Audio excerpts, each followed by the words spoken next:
Reiner. Welcome back to the FutureProof Advisor podcast. This week, we are going to do something new and different. We're bringing in my colleague and good friend, Shannon, who's going to help read some questions. What's been happening over the past several months as we have been talking more about AI? We have an AI newsletter that is part of the FutureProof Advisor newsletter that goes out every other week. I've been speaking at conferences around AI and practical use cases of AI to wealth advisors. And what we've seen is that there's been an influx of questions via email and LinkedIn and at these conferences. And what I thought would be useful, because I found that those conversations and those times with people have been really valuable, that I'd bring the questions to you all and share with you how I view some of the most pressing questions of AI in wealth management with everybody here. Before we dive in and bring Shannon onto the podcast, I wanted to share with you some information from my newly released study around the AI in wealth. What I did with this study was I wanted to go out to clients and understand how comfortable they were with their advisor using AI. If you remember, about 7 months ago, I went and did a study around what clients wanted from their advisor going forward. And a lot of it was around purpose and meaning and having deeper, more meaningful, valuable relational conversations with clients. And I found that insight to be really valuable. But more and more since that study, the conversation has shifted. How does AI play within a wealth management firm? And what do clients think of advisors that use AI? And I wanted to get that answer. And so we did an entirely new study, 1,000 affluent Americans. So individuals that make 100 or have investable assets of $100,000 or more, not including their house, across America. It was geared towards the census. And we had 1,000 individuals, 750 of them had advisors, 250 of them didn't, so that we could see the comparison. And the information that we found from that was incredible. It was very insightful, and I think it went against what many individuals in our industry actually believe. And so what my goal is over the next 12 months, I want to continue to release data, insights from this study and tie them to what is going on in our industry and what does it mean for you. And the first brief, as we call it, is out, and it highlights the general insights from this study. One of the most interesting takeaways that I saw was that as an industry, I think that the narrative is caution around AI. As I talk to advisors, there's a lot of hesitancy, a lot of unknowns, a lot of conservativeness, a risk aversion around AI. And what I found in the data was something actually very different. 68% of affluent Americans actually have a positive feeling towards AI overall. And that is across demographics, age-wise, and also wealth spectrums. 67% of people are open to AI-assisted financial guidance from their advisor.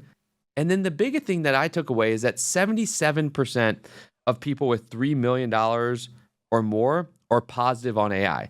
The higher net worth individuals have a greater sense of trust in this unknown thing that we call AI. And you think about your last client meeting, you think about your last client conversation, and you think about if you were to bring up AI in that conversation outside of an investment theme and say, I'm using AI right now to do this, or I'm using AI to build your financial plan. Think about how they would react. And I think most of us would make the assumption that they would react in a slightly nervous, tentative standpoint, in a tentative way that would make you feel uncomfortable because you now feel like you're putting your client relationship at risk. But that is not the case. Now, here's the biggest point. 76% of clients who have an advisor are comfortable with the advisor using AI. 3 in 4 people.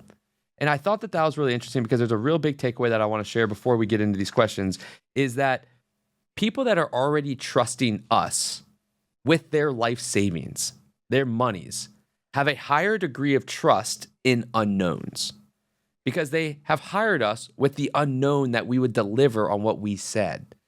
And so when you compare the people that have advisors versus those that don't, it's a large point differential between trusting AI. And so our clients, because they have that higher bar and level of trust, they are going to trust new things. They have a higher level of trust in AI, which means that we have the ability to use AI more regularly than for people that have never had an advisor before. And really what it comes down to is transparency. Transparency converts skeptics. That's what we found in the study. 70% of individuals, affluent Americans, are comfortable with AI data access when explicit consent is given. Meaning all you have to do is say, do you allow me to use AI in our relationship? And if they say yes, you're now free to do it. They're actually free. They're okay with you even using financial data within AI if they understand why it's being used and they've given consent of it. That is the other point. Why is it being used? When you are able to explain what the value of AI is going to provide to them, it jumps up. 79% of people are okay with you using AI in your firm. And so I think that this sums up what I felt was really powerful in this study is that the resistance isn't to AI, it's to uncertainty about how AI will be used in our firm. So with that, I'm going to bring in Shannon Liney, who, like I said, has been with me, helping me. If you've communicated with me, you've communicated with Shannon. She's the brains behind why all this works. I'm just the face. She's the reason. And so she's going to help read out these questions that we've gotten. We're going to get through as many as we can. And I'm just going to provide some of my thoughts. But I appreciate these questions. You can go to mattreiner.com and you can submit your questions. You can respond to any of the email newsletters if you want. You can access me on LinkedIn or Twitter or X as they call it nowadays and ask questions and we'll answer them on air. We're going to give this a try because I think that this is really valuable because it's related to what our community is asking. So Shannon, welcome to the show. Hey, Matt. Thanks for having me on today. All right. So we're going to get into our first question. This one comes in from David in Charlotte, North Carolina. David asked, hey, Matt, longtime listener here. I am a partner at a mid-sized RIA in Charlotte, North Carolina, and it feels like our team is quietly experimenting with AI in 10 different directions. How do we put guardrails around it without killing the curiosity? This is a really good question, and it's a common question I get because I show in my keynotes a lot of practical use cases of AI. I show tools, and everybody's question is, well, how do I get people to first use it? How do I know if people are using it? How do I not allow it to go off the rails as well from a compliance standpoint with using these tools?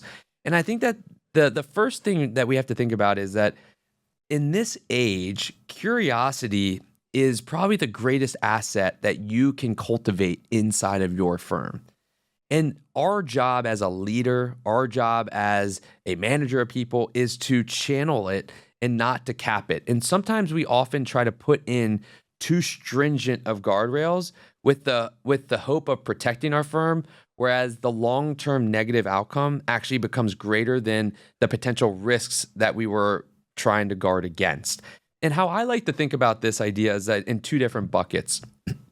You have bucket one of AI usage and bucket two of AI usage. Bucket one are all those AI opportunities that you can go and access and get value out of without having to use client data, right? So like for instance, if you want to do a strategic thought about how do I approach a new marketing campaign, or, I want to think about building out a financial plan model without any client data, or I want to do a marketing, or I want to do a new different type of email strategy, and I want to write content, whatever it may be, that would be bucket one. And what I would say is that if it falls into bucket one, let your team fly.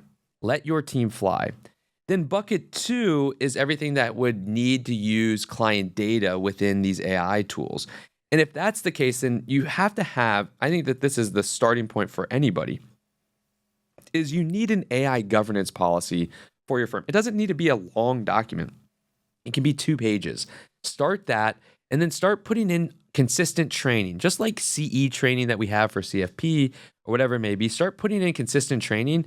And then the real work around AI is not the AI tool itself. It is building processes around the AI tool to get the value out of it. And I think that that's where us as leaders need to put our time into it. And the final point that I would say on this is that your team is using AI, whether you have provided it to them or not. They're using it on their phone, on their personal computers. It's in their lives every single day. And so what I would suggest is lean in sooner than later and get enterprise solutions of maybe 1, 2, or 3 tools and start letting them use those tools, give them those access. And that also allows you to have some guardrails because enterprise solutions of these tools provide some of those constraints. So I think, David, this is a question that is so common. And there's no right or wrong answer, but we've got to establish a process. We've got to establish a way of how we work with AI tools. We got to share it with our team, and then we've got to give them the tools. And I think that if you think in bucket 1 and bucket 2, you give them the freedom to explore while also protecting what's so worrisome about this within firms today. Okay, I'm excited about this one, Matt. This one came from Lauren, and she recently attended your symposium in Philadelphia.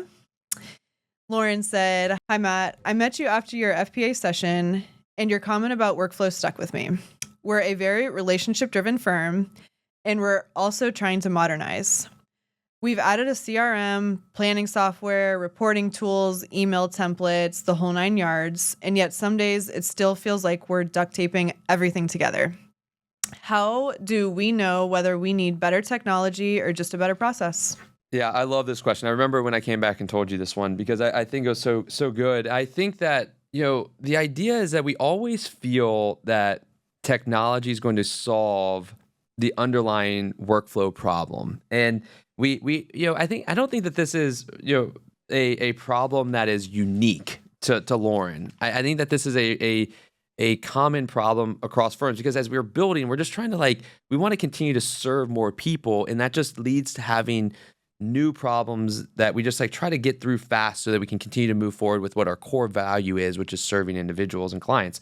And we try to solve these with technology, but it's because we don't want to do the hard work of understanding what is the root. We think that we get this natural human feeling, this uplifting feeling that we say, all right, the solution is a new technology. And we think that that's going to solve it. That's the golden ticket or the silver bullet to our problems. And we get so excited. Everybody's had this feeling, right? Where you're like, all right, I'm going to get this new computer because it's going to solve all of my problems that I've had of staying organized.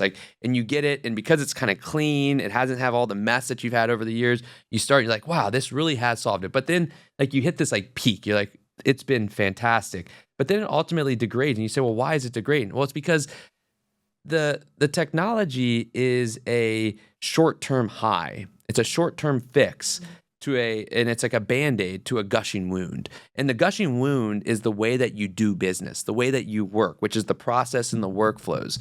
And so if someone can enter in to your business, or just say someone from another department in your business, if you have multiple departments, or someone that doesn't do your role, if they can fill in for you and do that process exactly with the right outcome and the exact output that you're expecting, they can do that without asking anybody, then you may have a good process.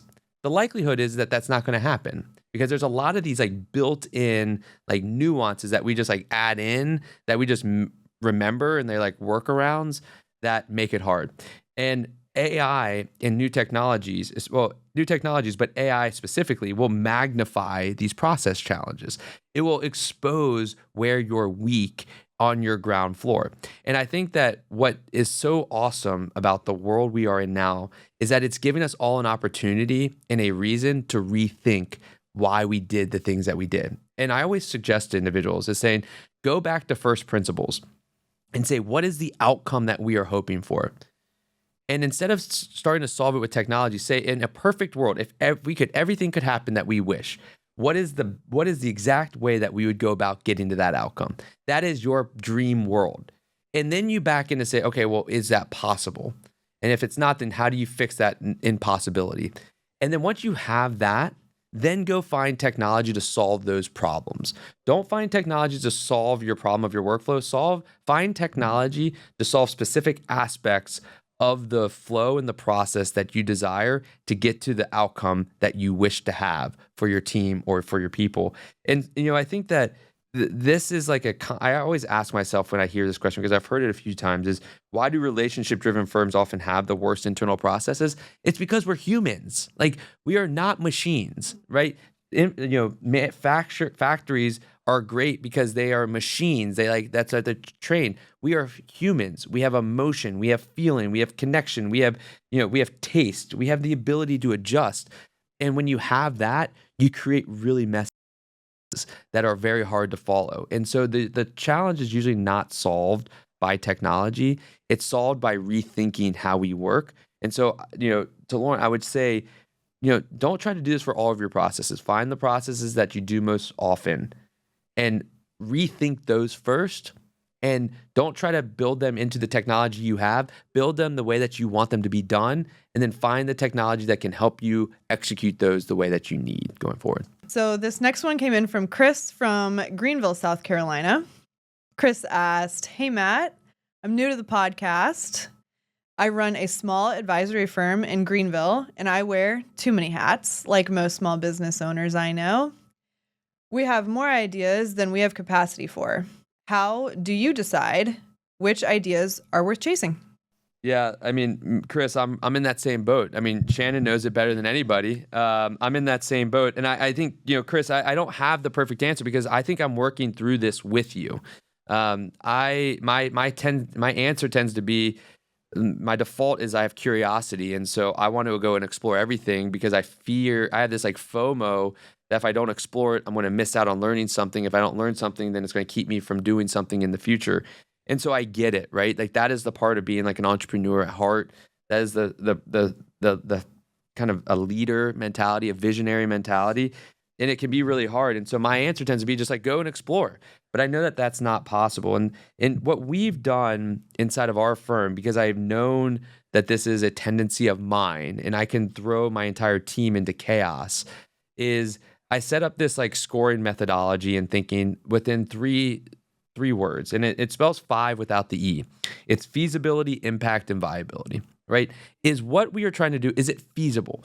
And we have to be honest with that. Like, is it really feasible with the resources and what we have today to get that done? That's number one. Then it's impact, right? Is it going to make an impact on who we serve or who we are and what we do? Like, what is that impact? And is it a meaningful impact or is it a small impact? And does that impact greater the value that we provide or allow us to provide greater value or not? And then viability. Like, yes, we can probably do it. Yes, it's going to make an impact, but is it viable? Like, are we going to be able, is it actually going to get done? Like, is it actually going to get done with the time that we have and everything of that nature? And if you know on any of those questions or answer in the negative on any of those questions, then just put it on the back burner. Don't dismiss it. I love having a backlog. Like I think about it like a shelf of different Lego pieces. Because like I want to go back to that shelf when I'm building something in the future and be like, that was a great idea. That maybe just the timing wasn't right. Maybe the tools weren't available.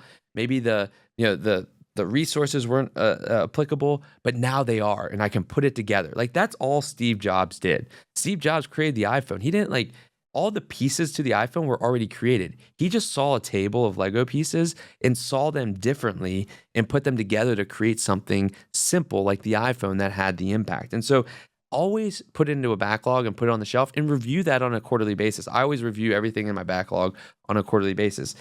And the second point that I would make is this idea of the minimum viable progress test, right? In technology, they call it MVP, a minimum viable product. And the idea is like, what's the quickest thing that I can build that proves out what I'm believing in my vision to allow me to get feedback to then allow me to evolve and iterate? Because the likelihood is that your first idea is not going to be the idea that is your final output.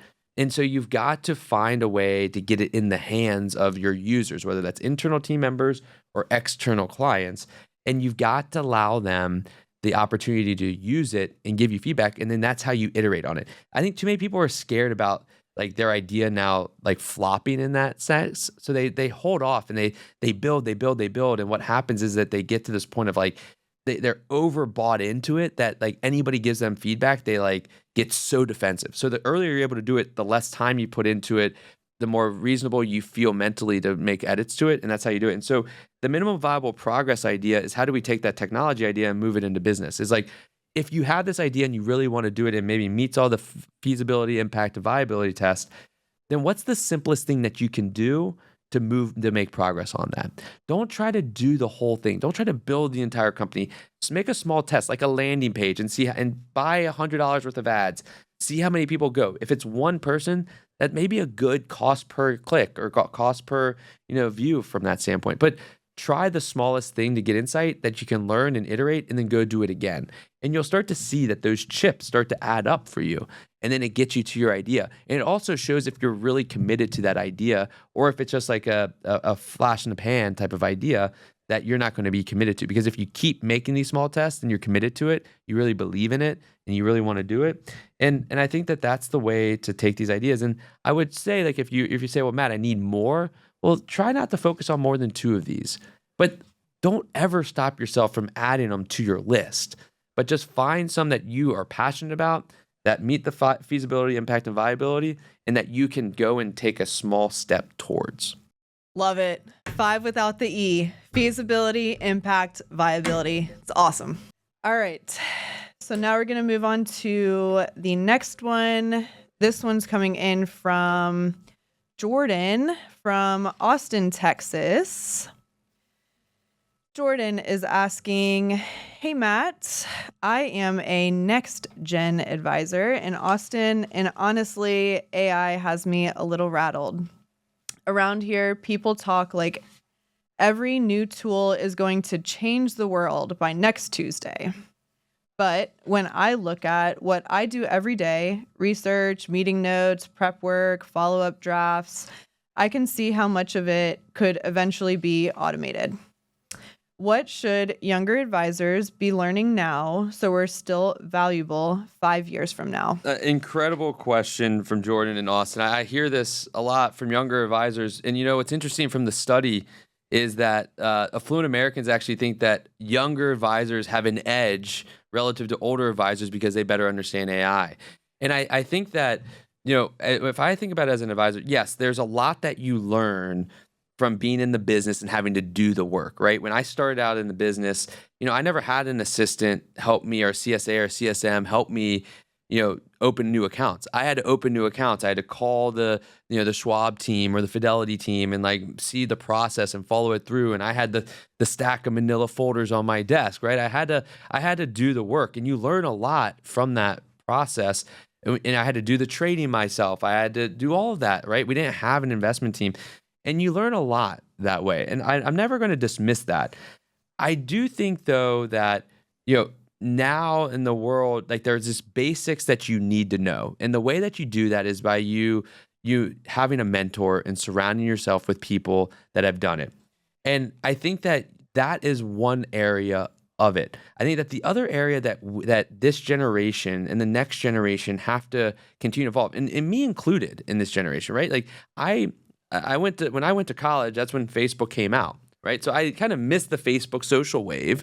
We didn't have an iPhone when I was in college, right? So I kind of like met that. So like I'm on like the cusp of it. But the generation of technology, we have to learn human skills. And so when I were to say to young individuals and young associates and young advisors on my team, is I say, you've got to sit and learn how to communicate.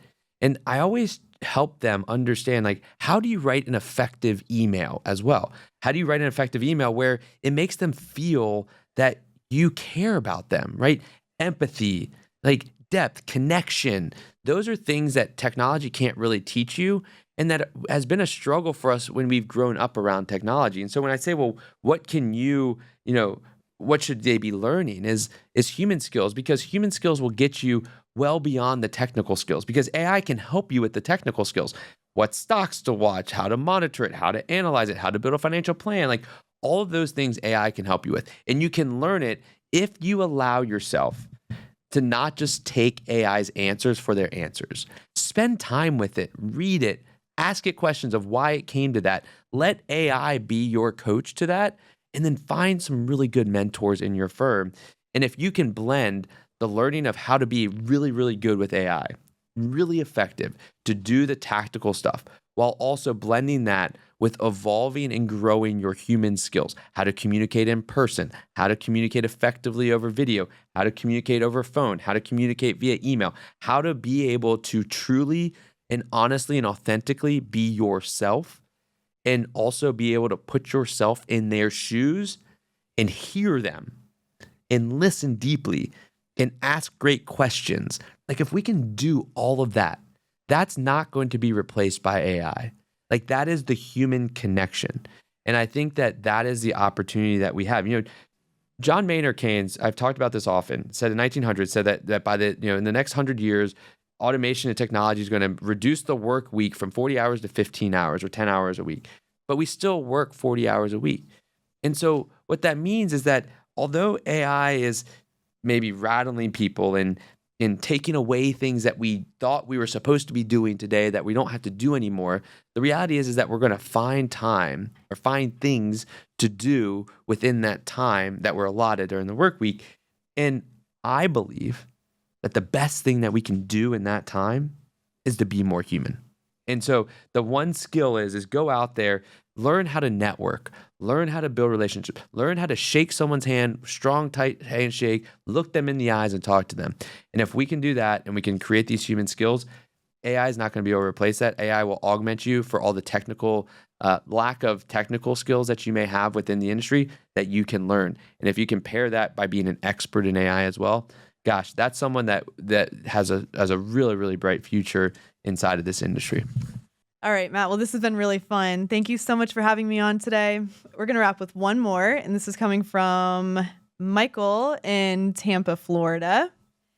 Michael is asking, hey, Matt, quick one here from Tampa. Should we tell clients when we're using AI behind the scenes?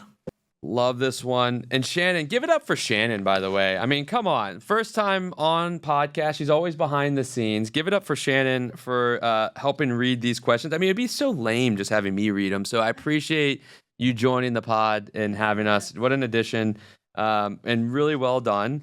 So it's our first time. We're actually talking about first in our business recently. And first, they're like memorable. It's like, it's a good, everything, after this is going to be easy. So really good job. And Michael, I mean, this is a great question. I love this question to wrap up on. And I understand, I think some people would maybe hear this question and say, well, gosh, yes, of course. But I understand where this question comes from because there's this idea of do we really, if we're using it behind the scenes, should we even broach the subject of AI because clients may be unnervy about AI? And if we know we're not using AI with their client data, do we need to broach this uncomfortable conversation that can hurt the relationship? And I get that. That is a completely honest and real question and thought. And my view is in everything that we do in our industry, that the more transparent we are, the more trust we gain. And we found it in the study as well. The study that we just did is that transparency converts skeptics. People just want to be told that what they're using it for, and they want to have the opportunity to say, please don't use it for me.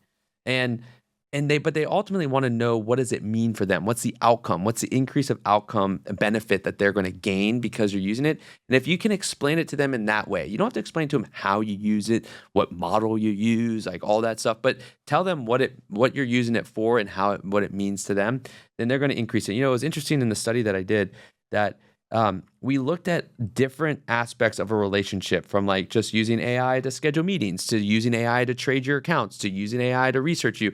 And you look across the spectrum and there's definitely a cliff at some point when it gets a little bit creepy.